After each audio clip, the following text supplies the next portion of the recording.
Did you know that in one Norse myth, Loki discovered the most terrifying magic of all, making his enemies love their own defeat? Picture this.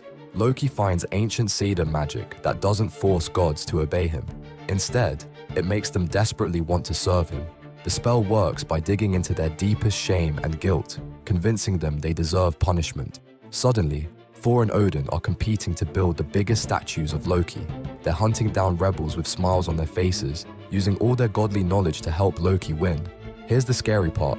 To everyone else, it looks completely normal. Loki appears to be a beloved king, not a conqueror. The gods seem happy and willing. But the real genius, after years of serving Loki, the gods actually become happy in their slavery. They don't want freedom anymore. They found joy in being controlled. Thor thanks Loki for defeating him. Odin bows with genuine gratitude. The ultimate victory wasn't conquering his enemies. It was making them grateful for losing everything.